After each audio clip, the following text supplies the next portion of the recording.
بسم اللہ الرحمن الرحیم۔ عزیز طلباء، عزیز طلبات، امید ہے آپ سب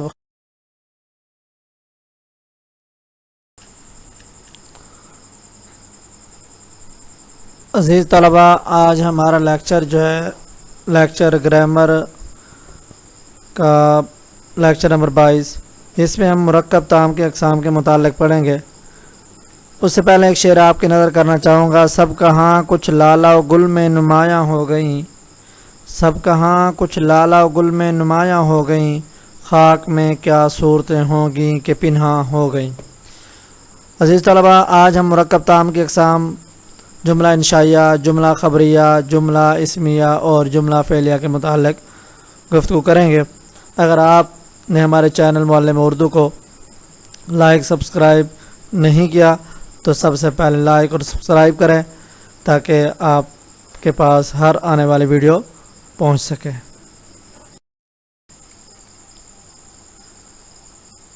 اس سے پہلے ہم یہ سمجھیں گے کہ جملہ کسے کہتے ہیں، مرکب کسے کہتے ہیں، ان میں تھوڑا سا فرق سمجھ لیں تاکہ بات آپ کو سمجھ آ جائے۔ مرکب یا کلام وہ ہے دو یا دو سے زیادہ بامعنی لفظوں کے مجموعے کو مرکب یا کلام کہتے ہیں۔ اس میں مرکب یا کلام دو چیزیں میں نے بولی ہیں آپ کے سامنے۔ مرکب دو یا دو سے زیادہ الفاظ کے مجموعے کو کہتے ہیں۔ بعض دفعہ ایسے بھی الفاظ آ جاتے ہیں جو مہمل ہوتے ہیں تو انہیں زیر بحث لانا مقصود نہیں ہے۔ ہمارا زیر بحث لانا مقصود صرف ان چیزوں کا ہے جو بامعنی ہیں، جیسے میری کتاب بچہ نیک ہے۔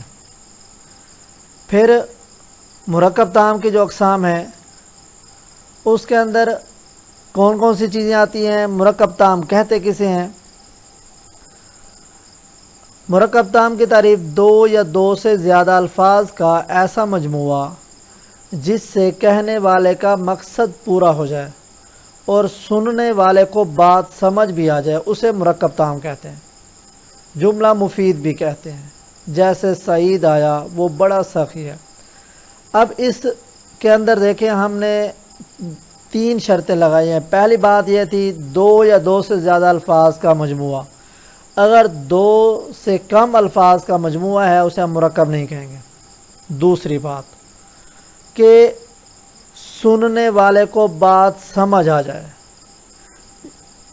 کہ جو سننے والا ہے جس سے ہماری بات چیت ہو رہی ہے اسے بات سمجھ آ جائے تو اسے مرکب تام کہتے ہیں۔ اب پھر مرکب تام کا دوسرا نام جملہ مفید بھی ہے، یعنی کہ جس سے دوسرے آدمی کو فائدہ بھی ہو، جیسے سعید آیا وہ بڑا سخی ہے۔ اب یہ دو جملے ہیں، اب اس سے بات سمجھ بھی آتی ہے اور سننے والا اس سے مستفید بھی ہو سکتا ہے۔ اب اس میں مرکب تام کی دو قسمیں ہیں، جملہ انشائیہ اور جملہ خبریہ۔ جملہ انشائیہ کسے کہتے ہیں؟ جملہ انشائیہ وہ جملہ ہے جس میں بولنے والے کو سچا یا جھوٹا نہ کہا جا سکے۔ جملہ انشائیہ انشاء سے ہے، نئی چیز پیدا کرنا، نئی چیز بنانا، وجود میں لانا کسی چیز کو، یعنی جس کا پہلے کوئی وجود نہ ہو، یعنی جس میں بولنے والے کو سچا یا جھوٹا نہ کہا جا سکتے۔ جملہ انشائیہ کن کن چیزوں میں ہوتا ہے؟ جملہ انشائیہ فعل امر میں ہوتا ہے، فعل نہیں میں ہوتا ہے، سوال میں ہوتا ہے، ندا میں ہوتا ہے، تمنا میں ہوتا ہے، یعنی جس میں یہ چیزیں پائی جائیں، وہ فعل امر ہو، نہیں ہو، سوال ہو، ندا ہو یا تمنا ہو، اسے جملہ انشائیہ کہتے ہیں۔ جیسے تو سبق پڑھ، آپ یہ کام کریں، تو یہ کیا ہے؟ جملہ انشائیہ ہے۔ فعل نہیں کی مثال دیکھیں، اسلم شرارت نہ کر، کیا سعید نے کتاب پڑھی؟ آئے اللہ رحم کر، کاش میں محنت کرتا۔ یہ تمام جملے انشائیہ، یعنی ہر ایک کی میں نے آپ کے سامنے مثال پیش کر دی ہے۔ یہ کیا ہے؟ یہ اس کے اندر ہم متکلم کو جھوٹا نہیں کہہ سکتے. کیوں؟ اس وجہ سے کوئی بات تو نہیں ہے, کوئی خبر تو نہیں دے رہا. وہ یہ کہہ رہا آپ شرارت نہ کریں, آپ کتاب پڑھتے ہیں, یا اللہ رحم کر, ندا کے معنی کاش میں محنت کرتا. اب اس کے اندر جھوٹ تو نہیں کہہ سکتے. تو یہ اسے کیا کہتے ہیں؟ جملہ انشائیہ. جملہ خبریہ وہ جملہ ہے جس میں کسی بات کی خبر دی جائے اور اس جملے کے بولنے والے کو جھوٹا یا سچا کہہ سکے. جملہ انشائیہ کے اندر یہ تھا کہ جو بھی بات کرے گا اسے ہم سچا یا جھوٹا نہیں کہہ سکیں گے. جملہ خبریہ وہ ہوتا ہے جس میں خبر دینے والے کو سچا یا جھوٹا کہا جا سکے. اب پھر جملہ خبریہ جو ہے, اب اس کے ایک مثال میں آپ کو ویسے بتا ہوں کہ اسلم روتا ہے. اب ایک آدمی کہتا ہے اسلم روتا ہے, دوسرا آدمی کہتا ہے نہیں روتا.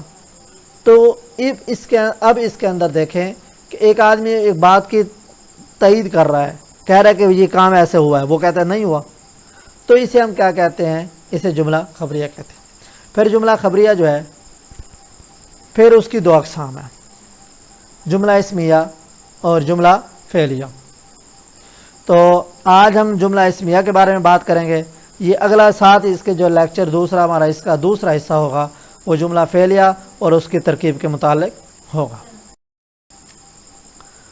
جملہ اسمیہ وہ جملہ ہے جس میں مسند اور مسند الیہ دونوں اسم ہوں. وہ جملہ ہے جس میں مسند اور مسند الیہ دونوں اسم ہوں. مثلا سعید نیک ہے, اس جملے میں نیک اس میں صفت مسند اور سعید اسم مسند الیہ ہے. اب سوال یہاں پر یہ ہوتا ہے, اکثر طلباء جو ہے یہ پریشان ہو جاتے ہیں کہ مسند اور مسند الیہ کیا ہوتا ہے.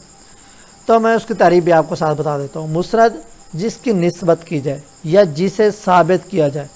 مسند جس کی نسبت کی جائے یا جسے ثابت کیا جائے اسے مسند کہتے ہیں.